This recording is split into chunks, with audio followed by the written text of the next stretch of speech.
Hello everyone, welcome to another one of my London walking videos and welcome back to part 2 of my walk in Highgate Cemetery East. The reason I say east is because there's Highgate Cemetery West as well, on the opposite side, so there are two of them. There are many cemeteries in London, obviously, but this is, I think, the only one I can think of that you have to pay to go in to have a look. Now, one of the reasons that you have to pay to come into this cemetery is because, well, this cemetery used to be private run. It was set up by a private company and ran as a profitable sort of business. But then eventually they ran out of money because what happened is that most people just buy the plot of land and whatever, and they get buried in it, and they get to stay there forever, kind of thing. And so eventually, this private company ran out of money because it costs a lot to maintain and look after. And like all the other private cemeteries, um, it fell into neglect. And eventually, the government kind of stepped in and helped pay for the maintenance of many of these private cemeteries. However, this one's a bit different because a kind of charitable organization has been set up to help pay and maintain this cemetery. And the other reason is a lot of famous people get buried here. So the most famous one is Karl Marx. He's buried somewhere inside this Highgate East Cemetery, and we'll get to his grave site, his burial site, a bit later on towards the end of the video. And another reason that this cemetery is very popular is because anybody can get buried here. Originally, when people die, they usually just get buried at the nearest churchyard, their local churchyard kind of thing. But then to be buried in the churchyard, you have to be a member of the Church of England. So if you're not sort of Christian, a member of the Church of England, then you kind of stuck, aren't you? And also the churchyard eventually ran out of room because churchyards are just a small little space, and at some point it all get filled up, then there's no room left. So you get this private company that steps in to provide a service for some money. To basically they are run as a normal profitable sort of business. So many of these private graveyards get set up, and you can be anybody, and as long as you can afford to pay for a plot, then you get to bury in here. So you get all sorts of people from, I think, pretty much all over the world. As we look around, we see tombs with different writings from all over the world that get buried here. So it's very interesting. It never occurred to me that when you died, you usually get buried with whatever religious affiliation that you happen to be with. So it never occurred to me that different religion have their own different graveyard for their believers. I just never thought about it. I just thought, well, if you die, then gosh, you died, really, isn't it? Who cares what happened? But it's just so nice to know that here in England you actually have beautiful graveyards like this where anybody, whatever you are, will get buried. So as I was walking around, I came across gravestones, and you can read them, and they're basically writing from all over the world. So they are Chinese, Indian, Turkish, Persian, whatever, I don't know. There's all this different writing, and obviously English as well. So it was nice to know that when you die, then you just die and hopefully get buried somewhere nice like this instead of having to believe and be somebody to get a proper burial place.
All right, we're now making our way, walking towards the Karl Marx tombstone here.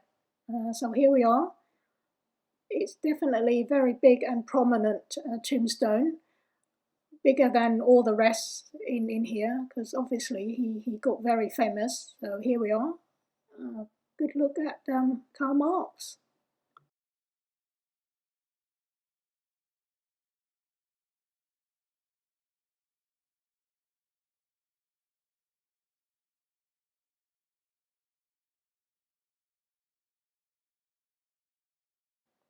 We are almost done with our tour of the cemetery. I think we pretty much walked everywhere, just consulting with the map now to make sure we haven't missed anything. And there's only a tiny little section that we need to go through before we finish with our walking tour of Highgate Cemetery East.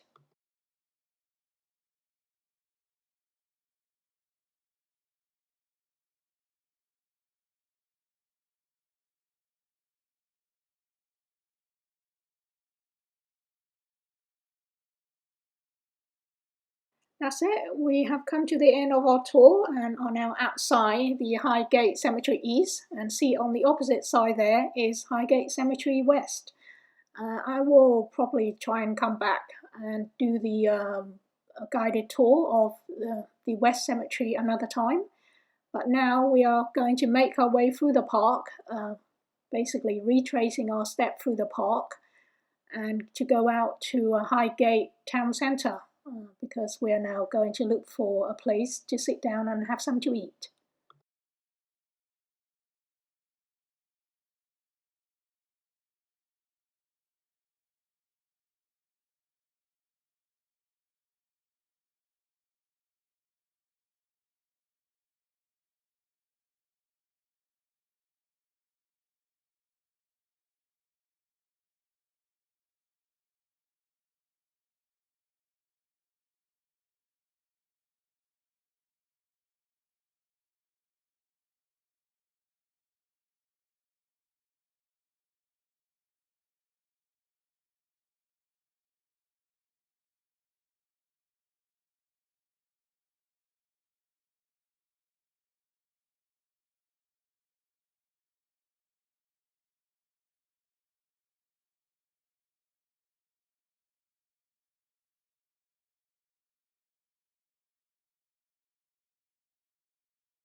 Okay, we are coming to the end of this video. We walked and walked, and then we got to this pub, and we thought we'd go in and have a pub meal, a fish and chips or something. So we walked in, and the pub was packed full of people, really busy, noisy, and we couldn't find anywhere to sit. So we had to come out, walk a couple's door down, and we came across the Highgate Pantry. It's a cute little place. We went in there and had a wonderful meal. Highly recommended. But we are also coming to the end of this video now. Hope you've enjoyed watching it. Don't forget to like, share, and I shall see you next time. Thank you for watching.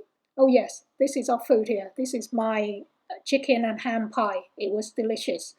I cleaned the plates, honestly, and I think my friend's lasagna was just as good. And then we had a great big fat donut and egg tart for pudding to round off. It was a delicious and really great day out. So see you next time. Don't forget to like, share, and subscribe to my channel. Okay, see you then. Bye.